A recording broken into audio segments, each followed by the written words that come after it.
Good evening, folks. New hat. There are two different ways that you can approach a Newton's second law problem. There's the formal approach, which will always work, and there is what I call the quick and dirty approach, which will always work, but you really need to know what you're doing to be able to execute it. This video is designed to show you how to use the formal approach. So here's our problem. We have an elevator. We have masses, which I have characterized as M1 and M2, even though technically they're the same value in this problem. They're held up by ropes. The elevator is accelerating upward. We would like to know what the tension is in the individual ropes. If you didn't know any better, you might look at this and say, oh, well, the tension is just equal to the weight of the masses pulling down. In fact, that would be wrong if there was acceleration going on with the elevator and as a consequence the masses. Fortunately for you, there's a very cool approach, though, that will allow you to analyze a situation like this wrapped up in Newton's second law. The first step to using that approach is to draw what's called a free body diagram for one of the objects in the system. I'm in fact going to pick M2 here to do the free body diagram. Just so you know, a free body diagram is effectively your opportunity to identify all of the forces that are acting on the body in question. You normally draw a free body diagram as a rectangle. You orient it the same way that it's oriented in the problem. And you look to see what forces are acting on the object, which means you have to sort of tick through the various possible forces.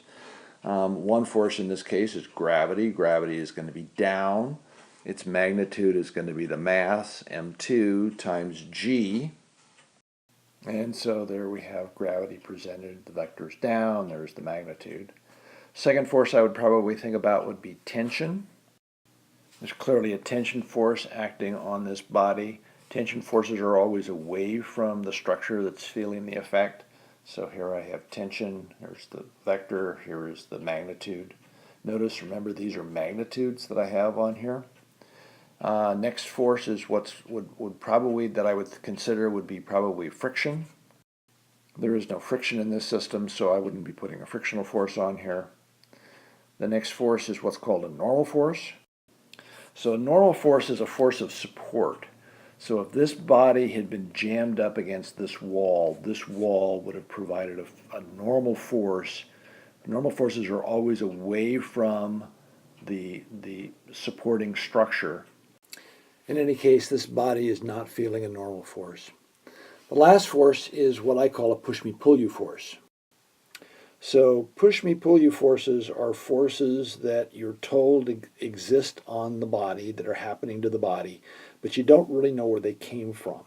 And so it could just be a force F being applied, isn't a tension, isn't gravity, isn't friction, but it's just a force and you need to keep track of it.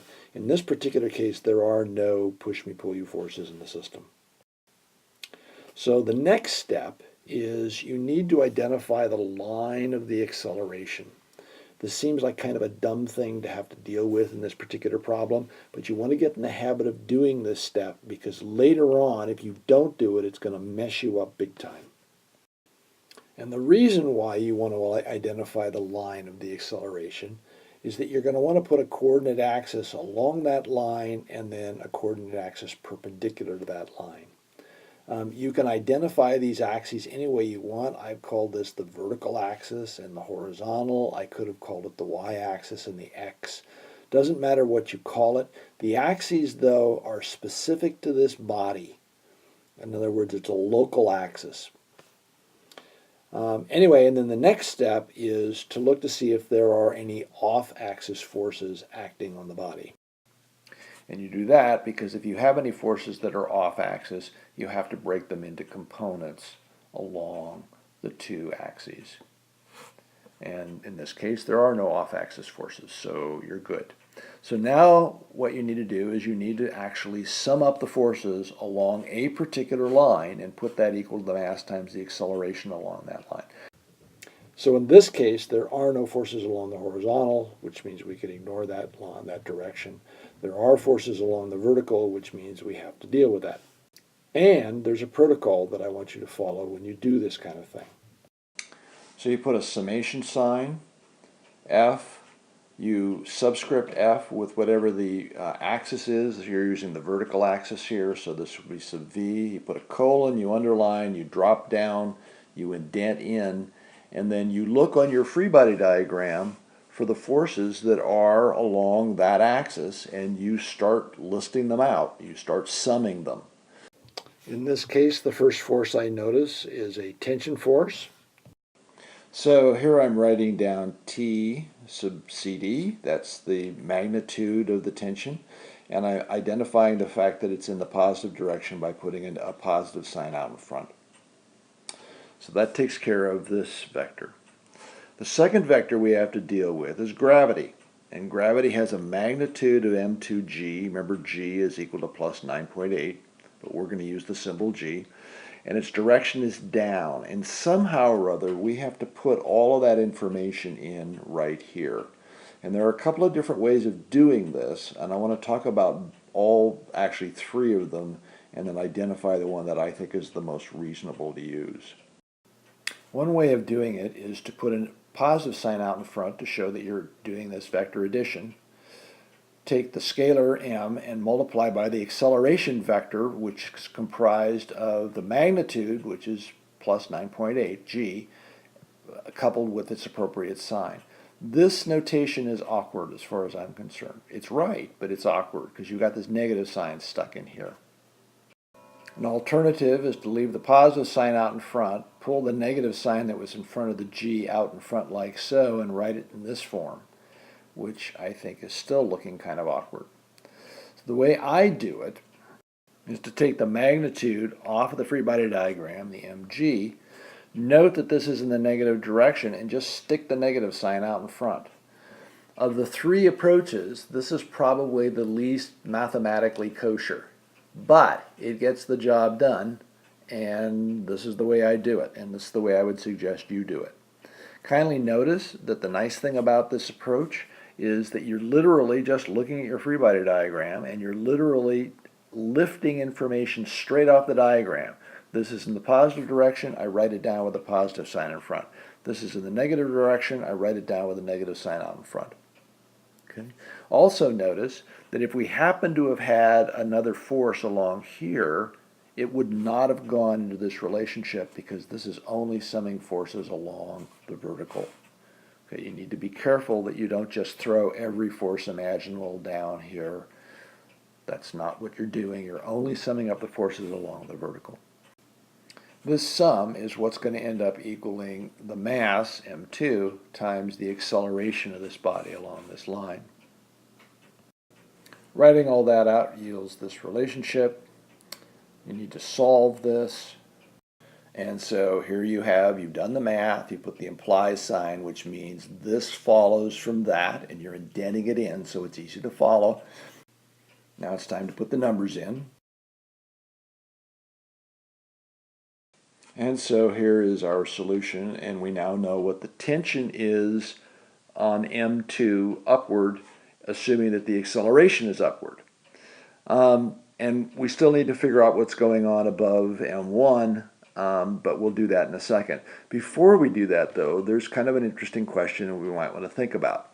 You've all been in an elevator, in elevators, and you know that when you're standing in an elevator, if it accelerates upward and it's got very much acceleration to it, you feel heavier. Whereas if it's accelerating downward, you feel lighter. So there's clearly a difference between the two situations. How would things have been different if instead of accelerating upward, this system had been accelerating downward? How would the math have been different?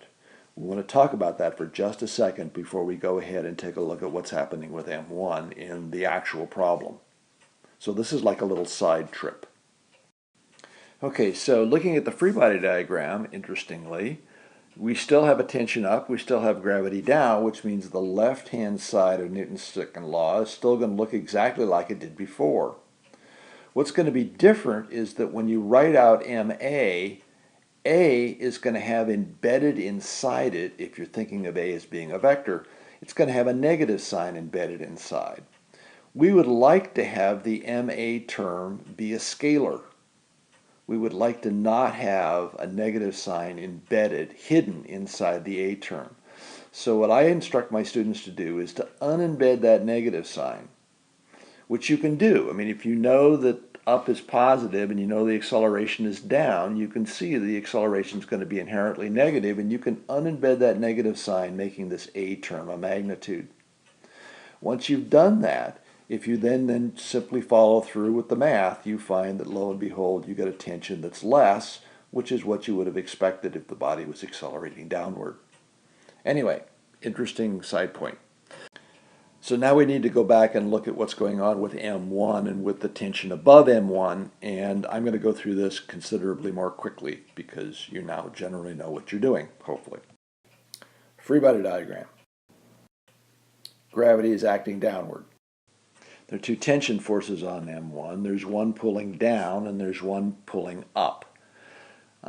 Remember, these variables right here are supposed to be magnitudes, and we're identifying direction with the arrows themselves. In the previous problem, when we were messing with M2, we decided that we were going to call the magnitude of the tension in this line T sub CD. That magnitude is the same up here. It's pulling down because tensions always pull away from the body that feels it. So here the tension was pulling up, magnitude T sub CD. Here the tension is pulling down with that same magnitude, which means we need to use the same symbol. We need to use the same algebraic symbol to identify that tension. You don't want to use different symbols. It's just going to mess you up later on down the line when you try to go ahead and solve for the equations. So the tension down is going to be identified as T sub CD. The tension up I'm just going to call T sub B. No friction in the system. No normal force in the system. No push me, pull you force in the system. Line of the acceleration is like so. So you put a coordinate axis in. I'm going to call the axis y and x in this case. This coordinate axis is completely independent of this coordinate axis. Okay, there are going to be times when the axes aren't even oriented in the same way. These both happen to be horizontal and vertical. That isn't always going to be the case. They're completely independent. I'm calling them different things to drive that point home. There are no off-axis forces, so I don't need to break anything into component parts. Okay, so I take a look at my free body diagram. I see a tension force up, and it's in the positive direction, so I write it down. I see a tension force down in the negative direction, so I put minus that quantity. I see gravity down, so I put that magnitude with a negative sign out in front. And I know the acceleration is in the positive direction, so I write plus m1a. Notice that the m is m1 because I'm talking about body 1, whereas in the previous problem this was m2 because I was talking about mass 2. Put in the numbers, come up with a value, we're done. Okay, so the second part of this problem, basically the idea is that the ropes can only handle 85 newtons. And so what's the maximum acceleration that you could have before the ropes would break? Clearly, this rope is only having to handle this mass, whereas this rope is having to handle both of these masses. So the rope that's going to break first is going to be this one. To do this problem, you have to go back into the material that we've done previously, look at the free body diagrams and the Newton's second law equations. This was the relationship we figured out when we summed up the forces on M2. This is the relationship we got from summing up the forces on M1. If you take this bit of information and plug it in here and then manipulate, you can come up with a relationship for what the tension is up here in terms of acceleration and G. If you know that this tension's maximum is going to be 85, the one thing that you wouldn't know would be A that would go along with that tension. You could solve for that A and you figured out what the question is asking for, which is what the maximum acceleration the system can handle would be. Anyway, so this problem was designed to give you a chance to see Newton's law in action. Hopefully the technique is now relatively clear. Learn the technique, learn the steps. They are your lifeline to analyzing really, really nasty problems. Anyway, that's it.